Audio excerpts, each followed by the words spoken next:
الشیطان الرجیم بسم اللہ الرحمن الرحیم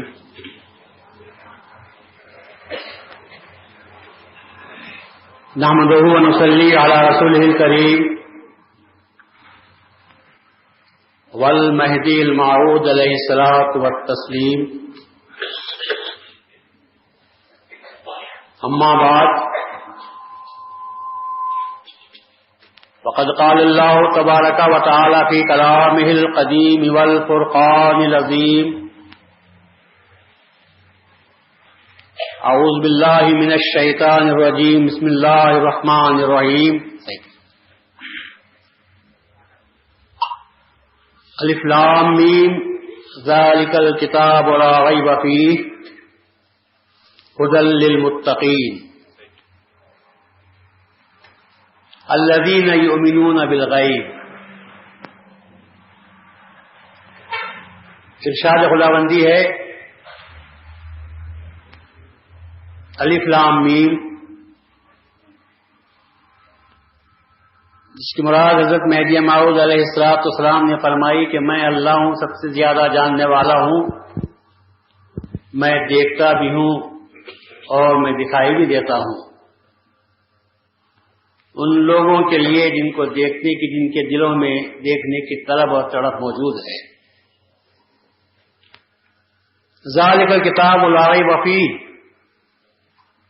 یہ وہ مقدس کتاب ہے کہ جس کے بارے میں کوئی شک و شبہ کی گنجائش نہیں ہے.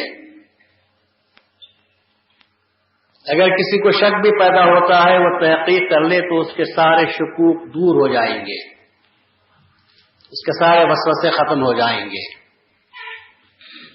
اس کے سارے شبہات زائل ہو جائیں گے. ہدی للمتقین، اور یہ کتاب ہدایت ہے پرہیزگاروں کے لیے، اللہ سے ڈرنے والوں کے لیے، تقوی اختیار کرنے والوں کے لیے. یہ کتاب سرتاپ ہدایت ہے. اور حضرت محی الدین ابن عربی رحمۃ اللہ علیہ کی تفسیر کے تحت یہ بھی میں نے بیان کیا تھا کہ جہاں مفسرین نے ذالک کتاب سے مراد قرآن شریف کو لیا ہے، وہاں حضرت محی الدین ابن عربی نے مہدی موعود علیہ السلام کو اس سے مراد دی ہے، اور یہ ثابت کرنے کی کوشش کی ہے کہ اس میں بھی اللہ تعالیٰ نے خاتم ولایت محمدی کا بیان فرمایا ہے، اور یہ کہا ہے کہ یہ بھی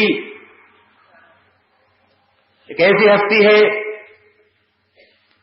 جس کے آنے کا تذکرہ پہلے کی کتابوں میں اشارتاً کنایتاً موجود ہے، اور اس کے بارے میں بھی، اس کی تشریف آوری کے بارے میں، اس کے آنے کے بارے میں کسی قسم کا شک و شبہ نہیں کرنا چاہیے. جب وہ آ جائے تو لوگوں کو چاہیے، مسلمانوں کو چاہیے کہ اس کی تصدیق کریں. ہدی للمتقین، یہ قرآن ہدایت ہے متقیوں کے لیے، یا یہ امام مہدی موعود ہدایت ہے متقیوں کے لیے. یہ مہدی موعود ہدایت ہے کس کے لیے؟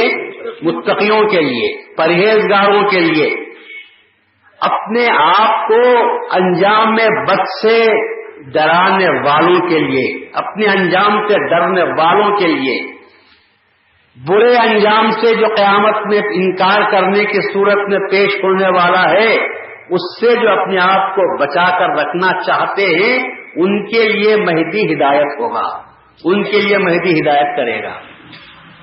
اب ایک سوال پیدا ہوتا ہے کہ صاحب متقیوں کے لیے مہدی ہدایت کیوں؟ متقی تو پہلے ہی سے ڈرنے والے ہیں، متقی تو پہلے ہی سے پرہیزگار ہیں، پھر وہ مہدی موعود کی تصدیق کرنے سے ان کو کیا ملے گا؟ اور مہدی موعود متقیوں کو کیا ہدایت دے گا؟ متقی تو پہلے ہدایت یافتہ ہیں، متقی تو پہلے سے ہدایت یافتہ ہیں، جبھی تو وہ متقی ہوئے. اگر ان کو ہدایت نہ ہوتی تو وہ برائی کے راستے پر جاتے. جب ان کو پہلے سے ہدایت مل چکی اس کے بعد وہ متقی بنے ہی. اور متقیوں کے لیے یہ کہنا کہ مہدی ہدایت کرے گا سمجھ میں بات نہیں آتی. تو میں یہ کہتا ہوں قرآن تو یہی کہتا ہے کہ یہ قرآن ہدایت ہے متقیوں کے لیے. تو سوال یہ ہے قرآن کافروں کی ہدایت کرتا ہے یا متقیوں کی ہدایت کرتا ہے؟ جب قرآن متقیوں کی ہدایت کرتا ہے تو مہدی بھی متقیوں کی ہدایت کرتے ہیں. قرآن کافروں کی ہدایت نہیں کرتا. یہ عجیب نقطہ میں آج بول رہا ہوں، اس کو اچھی طرح سن لو. قرآن کافروں کی ہدایت کرتا ہے. کافر اس کو کہتے ہیں جو حق کا انکار کرتا ہے. جو انکار کرتا ہے اس کو ہدایت کیسے مل سکتی ہوگی؟ ہدایت تو اس کو ملتی ہے جو اللہ سے ڈر کر کفر کے راستے سے بچتا ہوا ہدایت کے راستے پر آتا ہے. قرآن اس کی ہدایت کرتا ہے، اس کو صحیح راستہ دکھاتا ہے.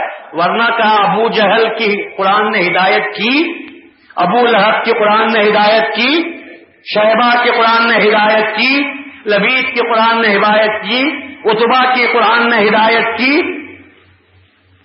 جنگ بدر میں جو لوگ مارے گئے قرآن کیا اس وقت اترتا نہیں تھا؟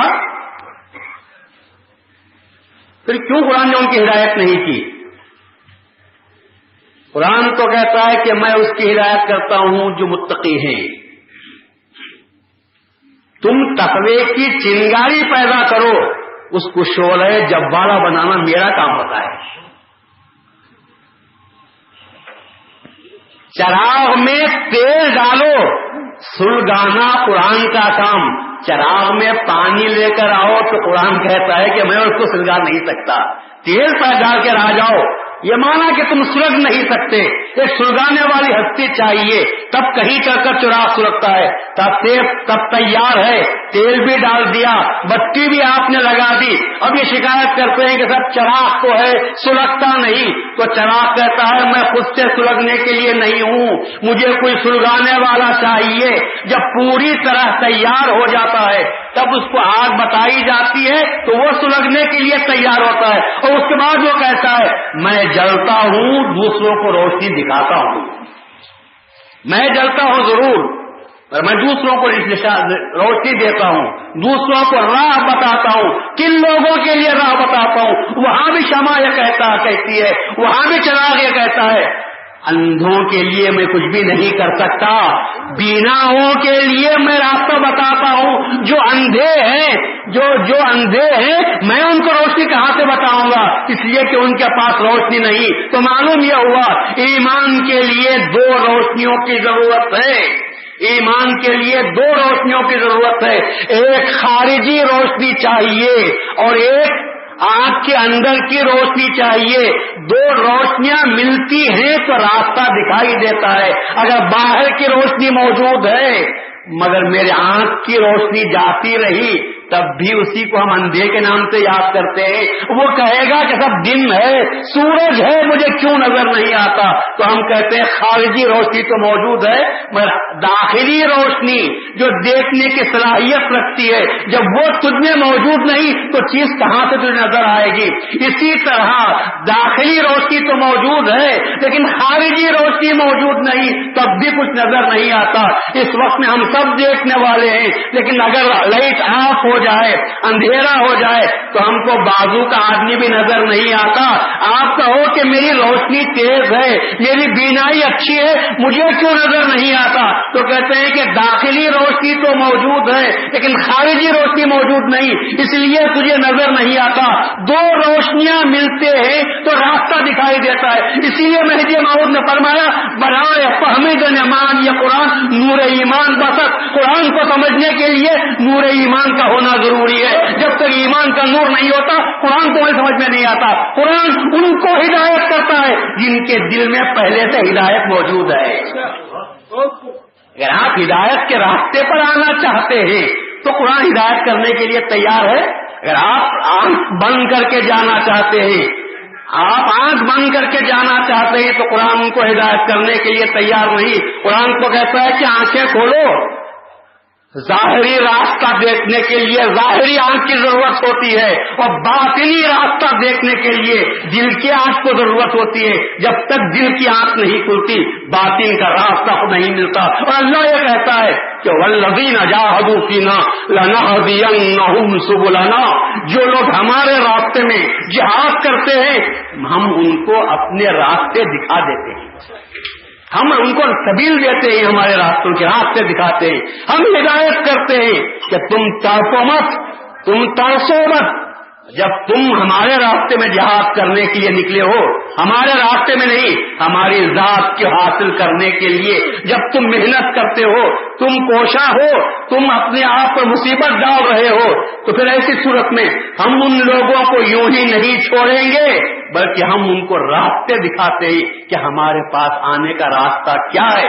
تو بہت سے اولیاء اللہ کو اللہ نے راستے بتائے مگر وہ راستے بڑے دور کے راستے تھے، وہ راستے بڑے دور کے راستے تھے، ایسے راستے تھے کہ مہدی موعود فرماتے ہیں طلب سچی تھی تو انہوں نے خدا کو پایا. اولیاء اللہ طلب ان کی سچی تھی تو اللہ نے ان کو راستہ دکھایا، کیونکہ انہوں نے جاہدوا فینا، ہمارے لیے بڑی مشکلات انہوں نے اٹھائی ہم کو پانے کے لیے. کئی لوگ تو ایسے ملے جنہوں نے 40 سال تک عشاء کے وضو سے فجر کی نماز ادا فرمائی. ہم تصور بھی کر سکتے ہیں، پیٹھ بستر کو نہیں لگائی، وضو اپنا نہیں توڑا، عشاء کی جو نماز پڑھی تو اسی وضو سے انہوں نے فجر کی نماز پڑھی. کتنی تکلیف اٹھائی ہوگی. اور یہ ایک دن کی بات نہیں، مسلسل 40 سال تک یہ مجاہدہ کرتے رہے، اپنے آپ کو اپنی پیٹھ کو بستر سے نہیں لگایا. کتنی تکلیف ہوئی ہوگی ان کو، مگر انہوں نے اس کو تکلیف نہیں سمجھا. اللہ کی محبت میں، اللہ کو پانے کے راستے میں اتنی تکلیف اٹھائی تو اللہ تعالیٰ نے اس کو اپنا راستہ دکھایا. کیونکہ اللہ کا وعدہ ہے جو میرے راستے میں کوشش کرتا ہے میں اس کو یوں ہی نہیں چھوڑتا، میں اس کو اپنی ذات کا راستہ دکھا دیتا ہوں. اللہ نے ان کو راستہ بتایا. کئی لوگ تو ایسے تھے جنہوں نے نفس کی شدت کے ساتھ مخالفت کی، اور یہ معلوم یہ ہوا جب نفس جس چیز کا مطالبہ کرتا تھا وہ کہتے تھے کہ ہے شیطان تو مجھے اپنا تابع بنانا چاہتا ہے، میں تیری بات کو ماننے کے لیے تیار نہیں. قسم کھالی تھی، نفس نے کہا کہ انگور کھانے کو جی چاہتا ہے، زندگی پر قسم کھالی کہ میں تجھے انگور کو نہیں کھلاؤں گا، اس لیے کہ آج اگر یہ ایک بات کو مان لوں گا تو کل اور باتیں مجھ سے ماننے لگ جائے گا، میں تیرا تابع ہو جاؤں گا. مجھے تو اللہ کے راستے پر چلنا ہے، تجھے اسی طرح سزا دیتا رہوں گا. انہوں نے انگور کو قسم کھالی کہ انگور نہیں کھاؤں گا، ہمیشہ اس کو تڑپاتے رہے اور کبھی اس کی طرف رغبت نہیں تھی، کبھی اس کی بات کو نہیں سنا. کتنے لوگ تو ایسے تھے جنہوں نے ہمیشہ کا روزہ رکھا، تمام سال وہ روزہ رکھتے ہوئے چلے گئے کہ کبھی ہم اپنا روزہ توڑیں گے نہیں، کھولیں گے نہیں، ہمیشہ ہم روزہ رکھیں گے، اللہ تعالیٰ کی عبادت کرتے رہیں گے. کچھ لوگ تو ایسے تھے جو کنویں میں الٹے لٹک کر ہی اللہ کی عبادت کر رہے تھے، الٹے لٹک کر برسوں اللہ کی عبادت کر رہے تھے. اور کچھ تو ایسے تھے جنہوں نے اپنے بالوں کو درختوں سے بالوں کو بڑا کر لیا تھا، درختوں کی شاخوں سے اپنے بالوں کو لٹکا لیا تھا تاکہ جب کبھی نیند کا غلبہ آ جائے تو وہ غلبے کے ساتھ بال سیدھے ہو جائے، ان کو تکلیف محسوس ہو تو پھر اپنی نیند کو بھگانے کے لیے انہوں نے اپنے بالوں کو درختوں سے باندھ کر اللہ تعالیٰ کی عبادت کرتے رہے تھے. انہوں نے کس کے لیے کیا؟ دنیا کے لیے نہیں، شہرت کے لیے نہیں، ریاکاری کے لیے نہیں، اللہ تعالیٰ کو پانے کے لیے کیا تھا. میں بھی یہ پوچھتا ہوں کہ یہ سب کام کون کر سکتا ہے؟ کیا عام لوگوں کے لیے یہ بات روا ہو سکتی ہے کہ ان اولیاء اللہ کے طریقوں کو دیکھ کر اللہ کو پانے والے اس راستے کو اختیار کر سکتے ہیں؟ وہ تو ڈریں گے اور کہیں گے نہیں بھائی، اتنا بڑا محنت، اتنی بڑی محنت کے بعد اگر اللہ ملتا ہے تو ہم دور سے ہی سلام کریں گے، جتنا نماز روزہ کرنا ہے اتنی نماز ہم پڑھ لیں گے، یہ راستہ کون چلیں گے اللہ کو دیکھنے کے لیے؟